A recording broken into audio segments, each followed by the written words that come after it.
This is the 10-Minute Teacher Podcast with your host, Vicki Davis. Today's sponsor is Speakable, the amazing AI tool that helps teach reading and pronunciation for language learning. Stay tuned at the end of the show to see how you can save time and give faster feedback with Speakable. I'm so excited today that we are teaching with one of my favorite educators on the planet, Dawne Beck, my friend across the hall. She teaches both language arts, but also has her master's in teaching a foreign language with an emphasis in Spanish. She teaches Spanish at the high school level and college level. Today, Dawne, we're going to be talking about when you're trying to teach a student a second language, just that process of creating an amazing classroom environment that supports kids so that they know that they can learn another language. And don't you almost have to deal with their heart and their feeling about language first? One of the important things that I try to keep in mind and actually engaged in my own foreign language studies of other languages just to remind myself of the anxiety that can build up. And students have a lot of anxiety that they're dealing with and a lot of pressures that they're dealing with today in general. So I think learning a foreign language could add a lot of stress to them because it feels uncomfortable. Anytime we learn something new, it feels uncomfortable, particularly in foreign language. We're asking them to communicate and to produce and to really engage in higher level thinking because we're having production, even more so than other classes like in ELA, where a lot of it is in private, whether it's artwork or a Canvas slideshow. In foreign language, we're frequently asking them to produce, and sometimes before they're really ready to do so. What do you do at the very beginning to help your students deal with that anxiety? One thing is just in general, in whatever class, I think that I try to create the low stress environment where they know that I care about them and that I may ask them to get uncomfortable, but it is never a place that they're going to be mocked and made fun of. We may laugh about our mistakes together, but I'll admit my mistakes and I don't mind getting uncomfortable and trying to do the salsa with them in front of the class where I have absolutely no rhythmic ability, but I'll be silly with them and I will line dance prepositions with them so that they feel more comfortable doing it. Love that you mentioned that because I was looking at Stephen Krashen's input hypothesis about effective language learning, and he talked about comprehensible input, that it needs to be language that learners can mostly understand, but it introduces new forms slightly beyond their current level in a natural low anxiety environment, but that second language learners tend to better respond to meaningful conversations and game-like activities. Does your class kind of feel like a game? Because I sure do hear them laughing when you're teaching. We know that students like variety and they don't want to do the same thing all the time, but they also like consistency. One of the things I've learned is the introduction of vocabulary with a lot of repetition at the beginning so that they feel like they have a manageable hold on it before being asked to produce it. We'll do things like one of my favorite activities is a Quizlet because they love the team mode. 3 to 4 people will work together and they'll all receive the same question, but only one has the correct answer. I love hearing them all talk to each other like, who has cansado or who has aburrido? And so they're calling out the word, but everybody is dependent on each other. So that kind of creates a game activity that they enjoy, but it also builds teams and it lowers stress. Tim Ferriss wrote The 4-Hour Work Week, and he's learned all these languages. He said that you have to learn those most frequently used words, that before he started learning language, he would get those flashcards and memorize those words. But there is some memorization there, isn't there? I honestly have been doing this since about 1996, not very well at first. So the graduate studies and studying that easy +1 method really helped me to understand that there is a place for drilling. And so we do that and students appreciate it. It also means that they're going to have a long-term understanding. It is a mastery that we're after. Mastering that vocab at the beginning means that then we can transfer it to fun things, which is storytelling, where we take the vocab and put it together in an unusual way and tell a story with it. And through through that, there is some discomfort. Again, there's confidence because they understand the language that they're dealing with. And it builds laughter too, because when we say the boy put the cat on his head and the girl laughed, or the monkey hit the boy on the head in that foreign language, everyone responds. And I'm checking for that comprehension as we go because it's a common knowledge. Everyone is on the same track.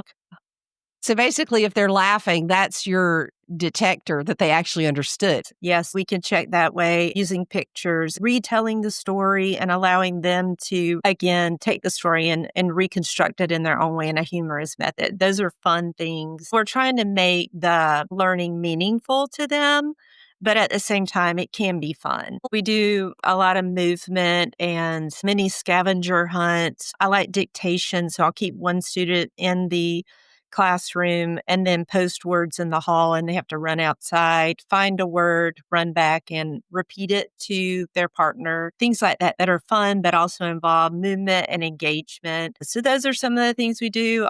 There's other websites that we're using before we move on to production. Another way that we lower the stress just about sounding funny, because we know that sometimes it sounds funny, is to provide pronunciation. And for many years, that meant that the teacher produces and the students repeat. And we do some of that. But also there's a website called Speakable that allows students to actually record themselves. And it's actually a step above even the college material I use because it gives them actual AI feedback. So it lowers the stress and allows for mastery in that students will say words, but then AI will assess them. So they don't have to wait on me to tell them their pronunciation is wrong. They're actually able to get that immediate feedback. And one of the things you and I have talked about before, and you've helped me with, is that technology helps when students get quick feedback so that they can immediately master the skill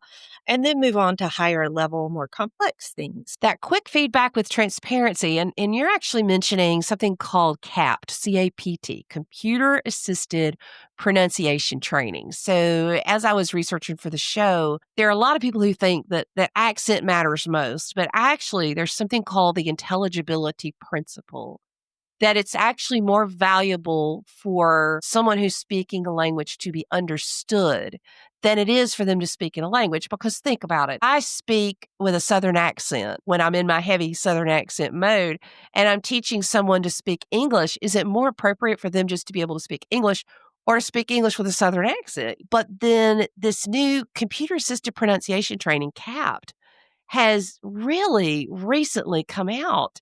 And the recent research says that the gamified AI supported approaches really does increase engagement accuracy, like listen and repeat and visualization and all those sorts of things. What you've mentioned to me that you like, the transparency that yes, it's giving those students feedback, but can a student come to you and say, hey, I disagree with the AI. I think I pronounced it right? Yes, they have. They can and they do. One of the things that has worked well for me with that website, because I do a lot of recording activities with my college class and even with the high schoolers, but there's delayed feedback and I have to go and assess it. With Speakable, I have both options. So I can go in and assess them, but they can actually read the feedback for themselves and then let me know if they disagree with it. The thing that I like is that I can do easy multiple choice translations there and on other websites like Wayground that will allow you to do that.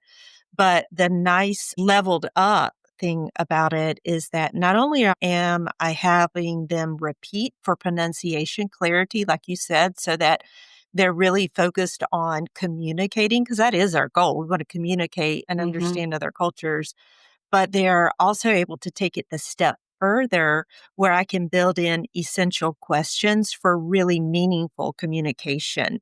So I will gradually build those in. So like if we're studying about, for example, the classroom and what classes they like, will integrate an old essential question, something as easy as, what is the weather today? But then I'll add one of those new ones for the current unit of what is your favorite class? Or do you prefer biology or math? And the thing that's really struck me is I have a third language learner this year. I have a couple of third language learners. And while they may not excel at a written test because of all of the practice we've done in class, when they get to Speakable and they have the low anxiety and the quick feedback, they're actually successful in communication. They can listen or read a question and respond to it. So I even had one present today and he said, Spanish is difficult, but I enjoy it. And he said all of that in the target language. And I love that. So the activities, we can actually build them for scaffolding purposes to include previously learned material. I'll include older essential questions, but build in new ones related to the current unit that allow for personalization, where I ask them things like, what is your favorite class and why? Things like that. I've even seen third language learners be very successful in this because they're getting immediate feedback. We're building confidence in class. And because of the practice and the AI feedback, I usually set it to grade them based upon the national standards to get immediate feedback, telling them if they're on track and how to improve and even extend their language a little bit. So I think the thing that I like Speakable does is that, like, for somebody like me who did not want to be embarrassed in front of my class, I really was very self-conscious because I didn't want to speak up and I didn't want to interact with the teacher. I didn't want to be made fun of. So students, are they doing their pronunciation in class? Are they doing it for homework off by themselves on their phone or on their computer? That would have been very attractive to me. Go home, do it. I would do it so many times if I had had the opportunity, just so that I could go back to class tomorrow and relax and not worry about being embarrassed. Like, that sounds like a dream to somebody like me. So I've tried a variety of different ways to apply it, and I found that it's very adaptable. As I was becoming accustomed to the program, I will have them do short exercises in class. And so I might do something like assign an ed puzzle over culture, or use one of the little mini soap operas where they're watching a video made for students that involves a mystery like Eres tu Maria. And so they'll be doing, half the will be doing that, and the other half might be doing a Speakable. So there's not a lot of overlap, and it can be done in the classroom. But I've also shown them that they can download the Speakable app, and some do that on their phone, and they'll do their exercises outside of class. Even my daughter's in my class, so I've had her recording her Speakable as we drive home because we have a long commute. So it's been fun because I can see the way the app corrects, encourages, and prompts them. And probably my preference is that to lower anxiety, I'll assign the repetition and practice with those essential questions outside of class. And then when they come back, I know they've had the practice so that with confidence and a lower anxiety situation, now we can have more conversations in class where we're practicing the key concepts of the unit. And there's just so much adaptability because sometimes I'll give a written question, sometimes I'll do oral, and I'll even assign native language pronunciation where they can hear the target language spoken by someone in Spain or someone in Mexico. I just have to say this. Dawne is the type of person that often listens to shows that apply to her field, and then she'll come in and we'll talk about it. And being uncomfortable is part of teaching too, because here's something new. You've been teaching languages for a long time. You have your master's. Here comes this new thing, and you jump right in and say, hey, I want to see how this works. And it's just so inspiring and encouraging. And Dawne Beck, she's across the hall from me at school. She teaches both at the high school level and college level. Thanks, Dawne, for coming on the show. Do you want to bring daily speaking practice to your classroom without adding prep or grading? Speakable helps language and reading teachers assign speaking tasks and give instant feedback. You can easily track progress, whether you're a teacher or admin, and it's aligned with ACTFL and WIDA standards.